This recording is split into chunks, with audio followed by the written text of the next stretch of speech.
Hello everyone, I'm back with the continuation of chapter number 1, that is reproduction in organism. Already in a last video we studied what exactly the reproduction is, what are the two types, that is asexual and sexual. We studied about the asexual reproduction in depth, right? We also saw that in asexual reproduction only single individual is involved.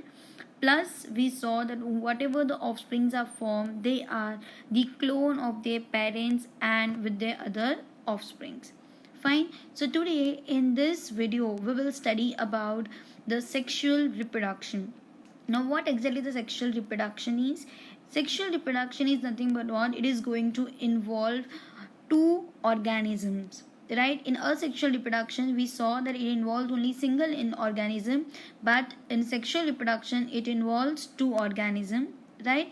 In this sexual reproduction these organisms are going to produce what? Gametes. These organisms are going to produce what? Gametes. Now there is one condition, that either these gametes are formed by the same individual or by the different individuals of the opposite sex, right? You can see in this picture that there are two individuals, right, of the opposite sex, that is a male and a female. Why it is said that it's the same individual? Because some of the organisms are hermaphrodite. Now what does this hermaphrodite is? Hermaphrodite is nothing but what? It's a one single organism, but it have both the male and female sex in it, right? That is nothing but what? Hermaphrodite. But at the end, what is the main thing? That there will be a male and female is involved. But how? This male and female both are going to produce what? Gametes. So for female it will be egg, and for male it will be sperm. Now both these gametes will fuse for the process known as what? Fertilization. So they will undergo a fusion process known as what? Fertilization, and it will produce a zygote. When it produces a zygote, later on, after a mitotic division, after the few mitotic division, it will give rise to what? A new organism. That is nothing but what? This whole process is known as what? Sexual reproduction. Fine. Now this sexual reproduction is not as simple as a sexual reproduction. We saw sexual reproduction was quite simple and it was a rapid process, but the sexual reproduction is not a simple process. It is a complex and it is a slow process. Fine. Now see, because of the fusion of these male and a female gamete, because of the fusion of this male and a female gamete, there will be you can see these offsprings are not identical to their parents. Fine. Now why? I already explained in a last lecture that because of the cell division, right, in the mitotic phase, meiosis phase, we already saw that in meiosis 1, prophase 1, in a Pachytene there will be a crossing over which takes place, and because of that crossing over, this offsprings won't be identical to their parents, as there will be a genetic exchange. Fine. So this is all about what? The sexual reproduction. We will see further about the sexual reproduction. So see, now see, there are so many organisms, right? We know that there are plants, there are animals, there are single cell organisms, there are fungi, there are algae, there are so many organisms. So when the scientists were studying about those organisms, they saw that each and every organism differ in their external morphology. They differ in their what? External morphology, plus they differ in their internal structure, and even they differ in the physiology. Now external morphology is nothing but what? It's an external structure of the organism. Internal structure is nothing but what? Internal body parts. Fine. And physiology is nothing but what? It's an metabolism. Fine. But when it comes to the sexual mode of reproduction, all these organisms are going to share a similar pattern. What they are going to share? A similar pattern. So let us see what similar pattern these organisms follow. Fine. So there is something known as 3 phases of life cycle. Either you can say it as what? 3 phases of life cycle, or you can say 3 phases of reproduction. Fine. So these are the 3 phases of life cycle. One is juvenile phase, which is also known as vegetative phase. One is reproductive phase, and the third one is senescent phase and death phase. Fine. So let us see all these phases one by one, right? So first we'll start with the juvenile phase, right? So what exactly the juvenile phase is? Juvenile phase is nothing but what? It's a it's a period of growth in an individual organism after its birth and before it reaches reproductive maturity. Or you can also define it as organisms have to reach certain stage of growth and maturity in their life before they can reproduce sexually. This is nothing but what, जब से एक organism का born होता है, जब से वो उनका बर्थ होता है, तब से लेके वो एक एक पीरियड तक वो ग्रो होने वाला है, एक पीरियड तक वो मेच्योर होने वाला है. लेकिन कब तक? जहाँ जो वो पीरियड से जब रिप्रोडक्टिव मेच्योरिटी होना स्टार्ट होगा. अब तक वो रिप्रोडक्टिव मेच्योरिटी स्टार्ट हुआ नहीं है. तो बेबी जब बॉर्न हुआ है, बेबी बॉर्न होने से लेके उसके जो रिप्रोडक्टिव पार्ट्स जो ग्रो होंगे, जो मेच्योर होंगे या वो गैमेट्स बनाएंगे, वो स्टेज के पहले वाला जो स्टेज है, वहाँ तक के स्टेज को हम क्या बोलते हैं? Juvenile phase. फाइन. इसीलिए हम यहाँ पे क्या बोला है कि इट्स अ सर्टन स्टेज है जहाँ पे ऑर्गेनिज्म को ग्रो होना पड़ेगा, मेच्योर होना पड़ेगा, लेकिन वो सेक्सुअली रिप्रोड्यूस कर पाए उसके पहले तक का जो टाइम है उसे हम क्या बोलते हैं? Juvenile phase. In humans if you see, हम जुवेनाइल फेज किसको बोलते हैं? राइट. तो from the age of till the age of 18 years we consider that human being as what? It is in a juvenile phase, because after 18 years it gets mature, उसमें maturity आना start होता है and that individual become sexual, it becomes mature to have a sexual relationships, right? तब तक उसके सारे reproductive parts grow हो जाएंगे, secondary reproductive parts भी grow हो जाएंगे, right? So वहाँ तक का जो phase है उसे हम क्या बोलेंगे? juvenile phase. नाउ यही जुवेनाइल फेज को अगर हम प्लांट्स में कंसिडर करें तो हम इसे क्या बोलते हैं? Vegetative phase. Fine. So plants में भी जुवेनाइल फेज क्या होता है? वो जर्मिनेशन से प्लांट ग्रो होना स्टार्ट हुआ, रूट्स हुआ, शूट हुआ, लीफ हुआ, लेकिन फ्लावर जब आना स्टार्ट होता है उसके पहले तक का जो स्टेज है उसे हम क्या बोलते हैं? Vegetative phase. फाइन. नाउ हर एक इतने बहुत सारे ऑर्गेनिजम्स है, राइट? लेकिन हर एक ऑर्गेनिज्म का ये जो जुवेनाइल फेज का जो ड्यूरेशन है वो अलग अलग होता है.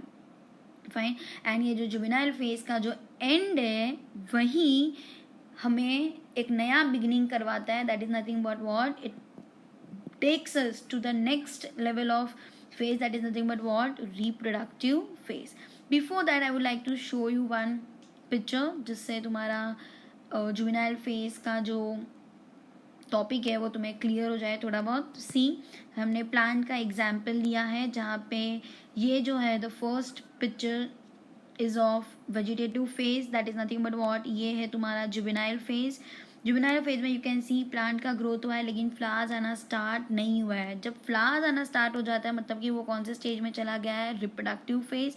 आफ्टर रिप्रोडक्टिव फेज यही प्लांट जो है it will start getting old and वो धीरे धीरे क्या हो गया है? सेनेसेंट फेज में पहुंच गया है. उसका वो बुढ़ा होने चालू हो गया है, वो मतलब ओल्डर हो गया है and at the end it is going to what? Dying. Right. ये एक छोटा सा जिस्ट है for your understanding. Fine. Next scene, next will go to the another phase that is nothing but what? Reproductive phase. Fine. तो ये reproductive phase क्या है? Reproductive phase is nothing but what? Juvenile phase है जब तुम बाहर निकलते हो, जब छोटे बच्चे थे, फिर थोड़े बड़े हुए, फिर और थोड़ा बड़े हुए, टीन हुए, टीनेज में आए, राइट? उसके बाद जब you are mature to have the sexual relationship, your gametes are being formed, तुम मेट कर सकते हो, तो वो वाला जो फेज है उसे हम क्या बोलेंगे? Reproductive phase. फाइन. सो ये देखो यहाँ पे क्या लिखा है? It is a phase of an organism life cycle in which it attains reproductive maturity, it becomes able to produce gametes and it can mate. That is nothing but what? Reproductive phase, right? अब ये reproductive phase हम अलग अलग organism में कैसे होता है वो हम देखते हैं. फाइन. तो सबसे पहले we will see in plants. Plants में ये जो रिप्रोडक्टिव फेज है वो कैसे पता चलता है? तो प्लांट्स में जैसे ही फ्लावरिंग स्टार्ट होता है हमें पता चल जाता है कि प्लांट जो है वो जुवेनाइल फेज में से निकल के रिप्रोडक्टिव फेज में आ गया है. फाइन। सो हायर प्लांट्स में तो हमें वही पता चलेगा कि फ्लावरिंग होना स्टार्ट हुआ है, मतलब कि उसका रिप्रोडक्टिव फेज क्या है, स्टार्ट हो गया है। फाइन। अभी बहुत सारे प्लांट्स ऐसे होते हैं जो सिर्फ सीजनली फ्लावर करते हैं। फाइन। क्योंकि देखा होगा कोई प्लांट है जो सिर्फ समर सीजन में उसके फ्लावर्स आते हैं, किसी के ऑटम में आता है, किसी का स्प्रिंग में आता है, किसी का विंटर में आता है। तो तुमने देखा होगा हर एक प्लांट का जो फ्लावरिंग का जो प्रोसेस है वो भी डिफरेंट होता है, अलग अलग सीजन में होता है, इसलिए हम ये क्या बोलते हैं, सीजनल फ्लावरिंग। तो डिपेंडिंग ऑन दैट उनका रिप्रोडक्टिव फेज सीजनली होगा। फाइन। फिर प्लांट्स में हमने ये भी देखा है कि उसके बहुत सारे टाइप्स होते हैं, एक एनुअल होता है, बाइनियल होता है, पेरिनियल होता है। तो ये सब क्या होता है, एनुअल का मतलब ये होता है कि प्लांट जो है सिर्फ 1 साल का लाइफ स्पेन लेके आता है, और वो 1 साल में वो जुवेनाइल फेज भी करेगा, रिप्रोडक्टिव फेज भी करेगा और सेनेसेंट फेज भी करेगा, राइट। तो वही 1 साल में उसका जो लाइफ साइकिल है वो खत्म हो जाएगा। बाइनल फेज का मतलब क्या होता है कि प्लांट 2 साल तक जिएगा, जिसमें फर्स्ट ईयर में तो वो सिर्फ अपना प्लांट का जो वेजिटेटिव पार्ट्स है वो सब ग्रो वो करके रेडी हो जाएगा। सेकेंड फेज में वो फ्लावर्स प्रोड्यूस करके अपना आगे का प्रोसेस करेगा। सो ये दोनों जो फेज है, एनुअल एंड बाइनियल, ये दोनों टाइप्स में हमें तीनों के तीनों फेजेस दिखते हैं, आराम से दिखते हैं और वो डिस्टिंक्ट होते हैं। लेकिन द प्रॉब्लम इज ये जो पेरिनियल टाइप है, पेरिनियल टाइप के जो स्पीशीज रहेंगे उनमें ये तीनों फेजेस को देखना बहुत ज़्यादा डिफिकल्ट हो जाता है। क्यों? कि पेरिनियल का मतलब ये होता है कि वो प्लांट है जो 2 साल से ज़्यादा जीते हैं, राइट। जब वो 2 साल से ज़्यादा जीते हैं तो उनमें जो फ्लावरिंग का जो प्रोसेस है वो बहुत लेट भी हो सकता है, शायद जल्दी भी हो सकता है, मतलब हम कुछ कह नहीं सकते उसमें, राइट। तो हमें पता ही नहीं चलता है कि वो जुवेनाइल फेज से कब रिप्रोडक्टिव फेज में आ गया, फिर कब वो सेनेसेंट में जाएगा। It's quite difficult, right. So इसलिए हमें पेरिनियल स्पीशीज़ में ये जो फाइंड आउट करना है वो बहुत डिफ़िकल्ट हो जाता है, जबकि एनुअल एंड बाइनियल में हमें तीनों फेजेस बहुत आसानी से दिख जाते हैं। फाइन। नेक्स्ट लेट अस सी नेक्स्ट और भी है, इसमें एक्सेप्शन केस भी है। जैसे कि मैंने तुम्हें बताया, जैसे पेरिनियल में जैसे हमें डिफ़िकल्टीज़ होती है, वैसे ही थोड़े बहुत प्लांट्स हैं जो उनका अनयूजुअल फिनोमेना दिखाते हैं। जैसे कि bamboo tree, right. Bamboo tree जो है वो क्या करने वाला है, 50 to 100 ईयर्स में एक बार फ्लावर करेगा। कितनी बार? एक बार, एंड फिर वो मर जाएगा, राइट। तो ये तो अनयूजुअल फिनोमिनन हो गया ना, 50 to 100 ईयर्स में एक बार, मतलब क्या उतने टाइम के बाद उसका रिप्रोडक्टिव फेज आया होगा एंड फिर तुरंत उसका senescent phase. So it's quite difficult and you can C, right. Next example है स्ट्रोबिलेंथस कुंथियाना, या फिर उसका दूसरा नाम क्या है, नीला कुरंजी, राइट। अभी ये जो प्लांट है ये तो एपिक है, वो 12 ईयर्स में एक बार फ्लावर्स देता है। कितने साल में? 12 ईयर्स में एक बार। लास्ट उसने फ्लावर 2018 में दिया होगा, यहाँ पे उन्होंने 2006 की बात की है, तो 2006 के बाद 12 ईयर्स 2018 में आता है, तो बट उसने तभी फ्लावर्स दे दिया होगा। अब नेक्स्ट ईयर्स का हमें देखना है, जब वो आएगा कब फ्लावर करेगा। तो 2006 में सितंबर अक्टूबर के टाइम पे उसने मास फ्लावरिंग की थी, और जिसकी वजह से केरला, कर्नाटका और तमिलनाडु में पूरे हिली एरियाज़ को उसने अपने अपने सारे ब्लू फ्लावर्स से उसे भर दिया था, जो इतना अट्रैक्टेड हो गया था कि वहाँ पे टूरिस्ट का भी आना बहुत स्टार्ट हो गया था, मतलब इतना it was attractive, right. You can see that picture in next slide. Seen bamboo tree के फ्लावर्स यू कैन सी कितने ब्यूटीफुली पिंक फ्लावर्स हैं, लेकिन ये आफ्टर 50 to 100 ईयर्स फ्लावर्स देंगे and then it will die. अभी ये next है Neela Kurinji flowers. You can see how the hilly track areas is being totally blue and it is looking so beautiful, right.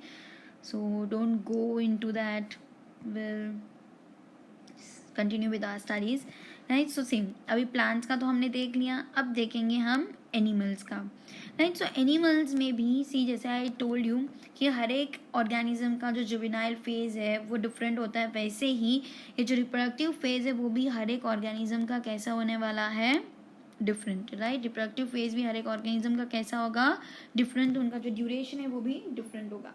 जैसे ही animals में you can सी कि juvenile phase जो है उसके बाद मतलब जुवेनाइल फेज से जब वो रिप्रोडक्टिव फेज तक जाएगा तो उस टाइम पीरियड में जो ऑर्गेनिज्म है या जो इंडिविजुअल है उसमें मॉर्फोलॉजिकल एंड फिजियोलॉजिकल चेंजेस हमें दिखेगी, राइट। इसका मतलब कि जुवेनाइल फेज, अभी सपोज पकड़ो कि वो बच्चा जब बॉर्न हुआ है तब से लेके वो जब प्यूबर्टी स्टेज में आता है, मतलब कि गर्ल्स का शायद 12 है और बॉयज़ का 15 है या 14 है, तब तक वो भी जुवेनाइल फेज है। एंड उसके बाद हमने कहा था कंसिडर किया है 18 ईयर्स तक। तो प्यूबर्टी स्टेज में जब वो आता है, मतलब 12 से 18 ईयर्स के टाइम पीरियड में, मतलब वो टीनेज के टाइम पीरियड में जब आएगा, तब उसके बॉडी में मॉर्फोलॉजिकल चेंजेस होगा, फिजियोलॉजिकल चेंजेस होगा, मतलब उसके बॉडी में सेकेंडरी सेक्सुअल कैरेक्टर्स डेवलप होना स्टार्ट हो जाएगा। द फीमेल्स में एग बनना स्टार्ट हो जाएगा, मेल में स्पर्म्स बनना स्टार्ट हो जाएगा। सो ऐसे डिफरेंट बिहेवियर तुम्हें देखने मिलेंगे। कब? जुवेनाइल फेज से रिप्रोडक्टिव फेज में वो जाएंगे उसके पहले, right. Next scene, next is, ये स्लाइड में तुम्हें दिखाई कि कैसे बम्बू के फ्लावर्स दिखते हैं और कैसे नीलाकुरंजी के फ्लावर्स दिखते हैं। Next see, let's see in birds, right. So birds का भी एक अलग सा रिप्रोडक्टिव फेज हम देखेंगे। ऐसे हम रिप्रोडक्टिव फेज नहीं भी बोल सकते, बिकॉज तुमने देखा होगा एक हैन, राइट। हैन जो है उसका पोल्ट्री फार्मिंग बहुत ज़्यादा होता है। Fine, I am just give you an example of hen, बाकी बर्ड्स का I am not telling you.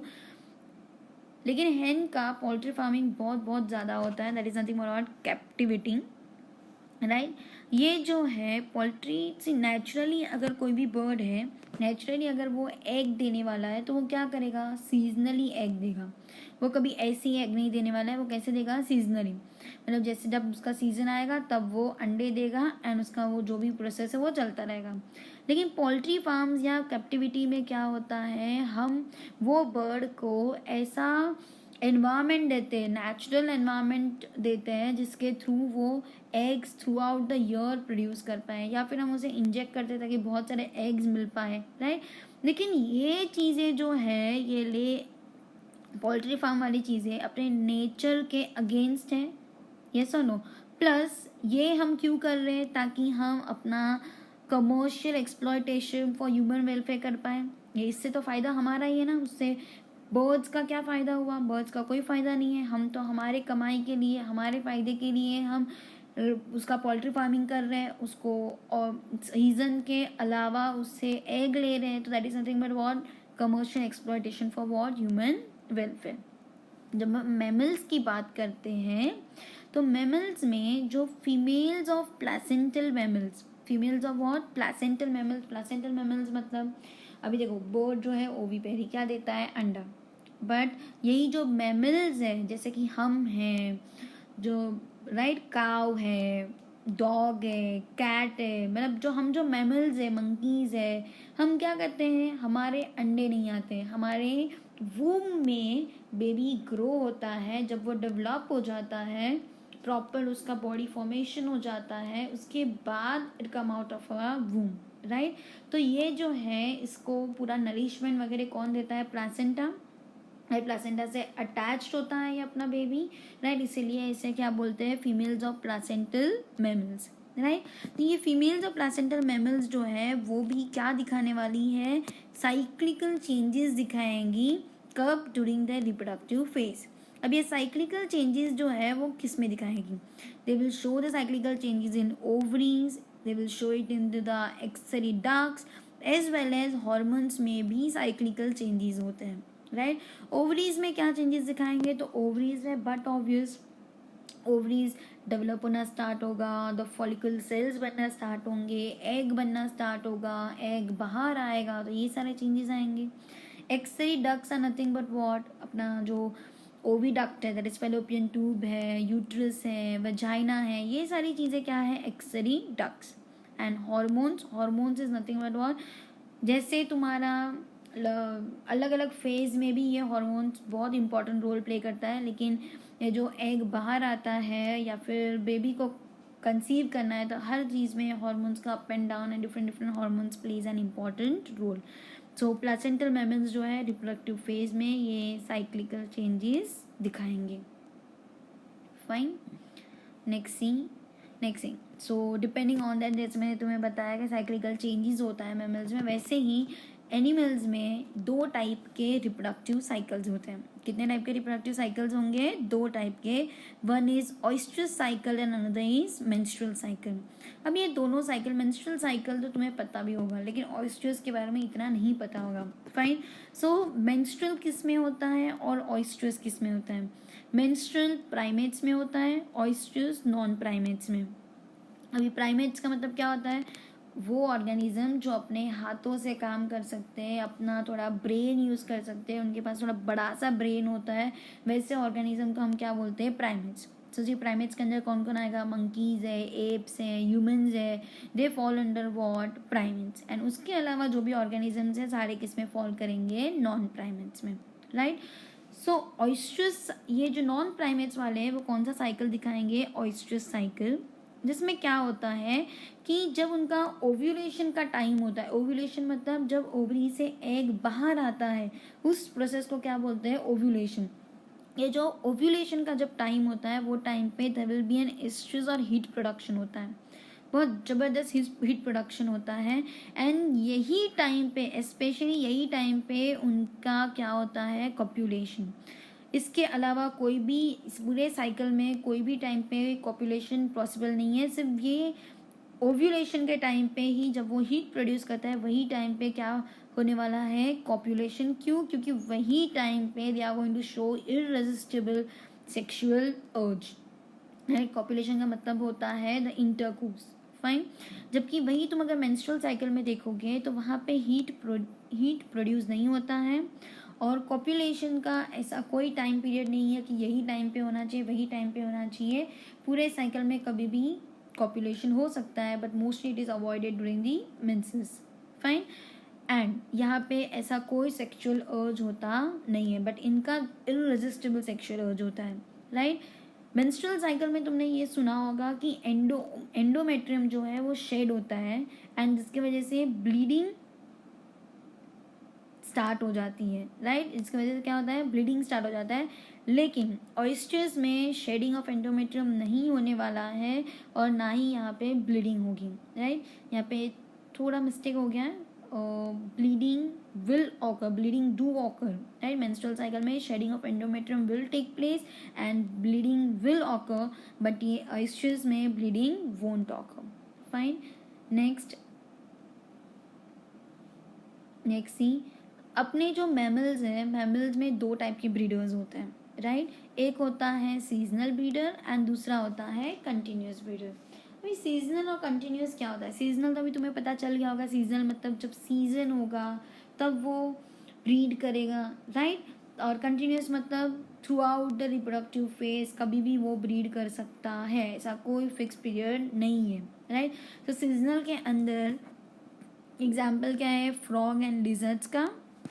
जबकि कंटिन्यूस में पोल्ट्री, कैटल्स, ह्यूमन्स, रैबिट, उन्हें कोई फ़र्क नहीं पड़ता है, वो कभी भी रिप्रोडक्टिव फेज में रिप्रोड्यूस कर सकता है. जबकि फ्रॉग और लिजर्ड है, जब फेवरेबल कंडीशन आएगा तब वो रिप्रोड्यूस करेगा. फाइन. Next see. सो सी रिप्रोडक्टिव फेज जो है, it is also going to mark a hormonal changes. Right. Reproductive phase also marks what? Hormonal changes. और यही फेज में हॉर्मोन्स के अप डाउन होते हैं, जिससे सेकेंडरी सेक्सुअल कैरेक्टर्स डेवलप होते हैं. सारा अलग अलग चीज़ें तुम्हें ऑब्जर्व करोगे तुम वो टाइम पीरियड में. एंड यही हॉर्मोनल चेंजेस जो है, it is also responsible for transition between the 3 phases. Transition between 3 phases मतलब जुवेनाइल, रिप्रोडक्टिव और सेनेसेंट. बिकॉज हर एक फेज में जो हॉर्मोन्स हैं वो डिफरेंटली प्रोड्यूस होते हैं. फाइन. कोई ज़्यादा, कोई कम, कोई नया, ऐसे. राइट. और प्लांट एंड एनिमल्स दोनों में it is going to play an important role. Fine. Plus ये हॉर्मोन्स जो है, it is also going to interact between certain environmental factors, जिससे अपना जो रिप्रोडक्टिव प्रोसेस जो है वो रेगुलेट होते रहेगा. एंड उसी के हिसाब से अपना जो behavioural expression of the organisms भी होता है. मतलब कि ऑर्गेनिज्म जो है उसी तरह से बिहेव भी करता है एंड अपने एक्सप्रेशंस प्रोड्यूस कर सकता है.